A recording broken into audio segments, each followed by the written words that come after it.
പ്രകൃതിയുടെ സംരക്ഷണത്തിനായി ഭൂമിക്കൊരു കുടചൂടിയാണ് നാടെങ്ങും പരിസ്ഥിതി ദിനം ആചരിച്ചത്.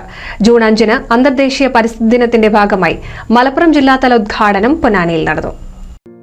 പ്രകൃതി ദിനാചരണത്തിന്റെ ഭാഗമായി വിവിധ വാർഡുകളിൽ കൗൺസിലർമാരുടെ നേതൃത്വത്തിൽ ശുചീകരണ യജ്ഞവും വൃക്ഷത്തൈ നടലും നടന്നു.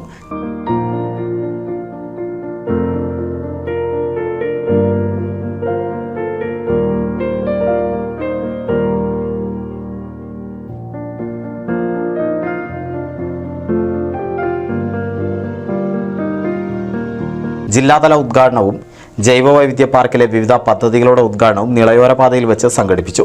ജൈവവൈവിധ്യോദ്യാനം, ഔഷധോദ്യാന നിർമ്മാണം, നാട്ടുമത്സ്യ സംരക്ഷണം എന്നീ പ്രവർത്തനങ്ങൾക്കും തുടക്കമായി.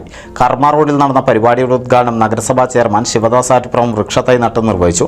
പുതിയ കാലത്ത് വളരെ വേനൽക്കാലത്ത് മഴയും മഴക്കാലത്ത് അത്യുഷ്ണവും അനുഭവപ്പെടുന്ന തരത്തിലേക്ക് കാലാവസ്ഥാ വ്യതിയാനം മാനവരാശിയെ മാത്രമല്ല എല്ലാ ജൈവസമ്പത്തിനെയും ബാധിക്കുന്ന തരത്തിലേക്ക് മാറിയിട്ടുണ്ട്.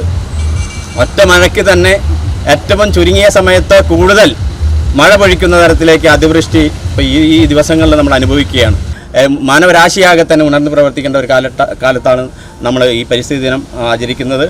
വൈസ് ചെയർപേഴ്സൺ ബിന്ദു സിദ്ധാർത്ഥൻ, സ്ഥിരം സമിതി അധ്യക്ഷരായ രജീഷ് ഉപ്പാല, ഷീന സുദേശൻ, കൗൺസിലർമാരായ P V. Latheef, Manjeri Iqbal, A. Abdussalam, K. Babu, P. Sainaba, നഗരസഭാ സെക്രട്ടറി എസ്. സജിറൂൺ തുടങ്ങിയവർ സംബന്ധിച്ചു.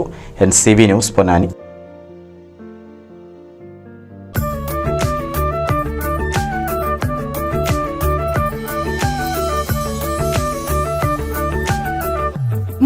വർഷത്തെ വിശ്വസ്ത പാരമ്പര്യവുമായി എന്നും എപ്പോഴും കൂടെയുണ്ടെന്ന വിശ്വാസം. Basith wedding mall, Basith arcade, Poongottukulam, Tirur.